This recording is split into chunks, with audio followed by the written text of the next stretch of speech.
മുനമ്പം ഭൂമി തർക്കത്തിൽ വഖഫ് ബോർഡിനെ വെട്ടിലാക്കി പുതിയ വിവരാവകാശ രേഖകൾ പുറത്ത്. മുനമ്പത്തെ നിവാസികൾക്ക് നോട്ടീസ് നൽകാതെയാണ് ഭൂമി വഖഫ് രജിസ്റ്ററിൽ ഉൾപ്പെടുത്തിയതെന്ന വഖഫ് ബോർഡിന്റെ വിവരാവകാശ മറുപടി.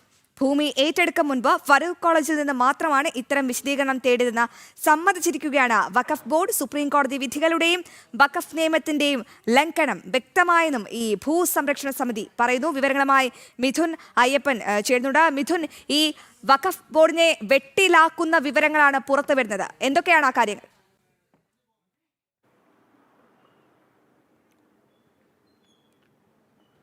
തീർച്ചയായിട്ടും ഇത്തരത്തിലൊരു ഭൂമി ഏറ്റെടുക്കുമ്പോൾ അതുമായി ബന്ധപ്പെട്ട എല്ലാവർക്കും നോട്ടീസ് നൽകണമെന്നുള്ളതാണ് ചട്ടം. അത് ഈ വഖഫ് നിയമവുമായി ബന്ധപ്പെട്ടുള്ള കാര്യത്തിലാണെങ്കിലും അതുപോലെ തന്നെ സുപ്രീം കോടതിയുടെ ചില മാർഗനിർദ്ദേശങ്ങളുമായി ബന്ധപ്പെട്ടും അത് ആ രീതികളുമായി മുന്നോട്ട് പോകണമെന്നാണ് വ്യക്തമാക്കി പറഞ്ഞിട്ടുള്ളത്. പക്ഷേ ഈ മുനമ്പത്തെ ഭൂമി വഖഫ് ഏറ്റെടുക്കുന്ന സമയത്ത് ഇത് സംബന്ധിച്ച് ഈ ഫറൂഖ് കോളേജിൽ നിന്ന് മാത്രമാണ് വിശദീകരണം ചോദിച്ചത്, അല്ലെങ്കിൽ അത്തരത്തിലുള്ള നോട്ടീസ് നൽകിയത് ഫറൂഖ് കോളേജിന് മാത്രമായിരുന്നു എന്നുള്ളതാണ് ഇപ്പോൾ വിവരാവകാശ നിയമപ്രകാരം വന്നിരിക്കുന്ന രേഖകൾ പറയുന്നത്.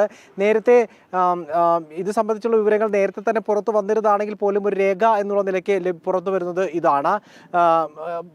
അവിടുത്തെ ഈ ഫറൂഖ് കോളേജിൽ നിന്നാണ് ഇപ്പോൾ മുനമ്പത്ത് താമസിക്കുന്ന ആളുകൾ ഈ ഭൂമിയെല്ലാം ഫറൂഖ് കോളേജിന്റെ ഉടമസ്ഥയിലുള്ള ഭൂമി എന്നുള്ള നിലയ്ക്കാണ് വാങ്ങി കൈപ്പറ്റി അനുഭവിച്ച് പോയിരുന്നത്. പക്ഷെ പിന്നീട് ഇത് വഖഫ് ആണെന്ന് പറഞ്ഞുകൊണ്ട് ഏറ്റെടുക്കുകയായിരുന്നു. പക്ഷെ ആ ഘട്ടത്തിൽ അവിടെ താമസത്തിലുണ്ടായിരുന്ന ആരിൽ ആ വീട്ടുകാർക്ക് ആർക്കും നോട്ടീസ് നൽകിയില്ല, അവർക്ക് പറയാനുണ്ടായിരുന്നത് കേട്ടില്ല. ഒപ്പം തന്നെ അവരുടെ വാദങ്ങൾ ഉന്നയിക്കാനുള്ള അവസരം അതിൽ നിന്നും നിഷേധിക്കപ്പെട്ടു എന്നടക്കമുള്ള കാര്യങ്ങളാണ് ഉയർന്നു വന്നിരിക്കുന്നത്. ഏതായാലും ഇപ്പോൾ ഈ വിഷയം നേരത്തെ തന്നെ ഉന്നയിച്ചിരുന്നു അവർ. സമരസമിതിയും അതുപോലെ തന്നെ ഭൂസംരക്ഷണ സമിതിയും എല്ലാം മുനമ്പത്തുകാരെല്ലാം തന്നെ ഇക്കാര്യം ആവശ്യപ്പെട്ടിരുന്നു.